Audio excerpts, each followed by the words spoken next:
دعائیں تو چاند کو بھی 2 ٹکڑوں میں تقسیم کر دیتی ہیں۔ ان کی طاقت کے سامنے تمہاری یہ چھوٹی سی خواہش بہت بے معنی ہے۔ جب تم سجدہ کرتے ہو تو محبت کا حق ادا کرتے ہو، جب دعا کے لیے ہاتھ اٹھاتے ہو تو یقین کا حق ادا کرتے ہو، اور محبت کا تو یقین کے بغیر کوئی وجود نہیں۔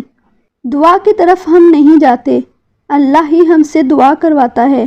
اگر اللہ نے دل میں کسی چیز کی خواہش ڈالی ہے اور لب پر اس چیز کے لیے دعائیں لائی ہیں تو سمجھ جائیں وہ چیز آپ کے لیے ہی بنی ہے۔ بس آپ کو صبر، یقین، انتظار اور آزمائش سے گزر کر وہاں پہنچنا ہے۔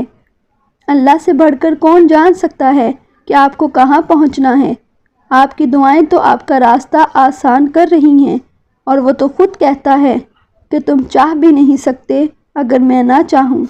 یقین رکھیں آپ کا نصیب آپ کو اس مقام تک لے جائے گا جو اللہ نے آپ کے لیے منتخب کیا ہے، بہترین وقت پر بہترین طریقے سے، اور آپ مطمئن ہو جائیں گے۔ لیکن کبھی بھی تاخیر سے مت گھبراؤ۔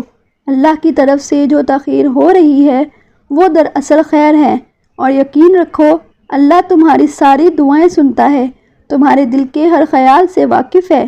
سب کچھ اللہ پر چھوڑ کے مطمئن ہو جاؤ۔ تم چاہتے ہو کہ سارے کام ابھی کے ابھی سدھر جائیں، حالانکہ اللہ کو بہتر معلوم ہے کہ کون سا وقت بہتر ہے اور کون سا نہیں۔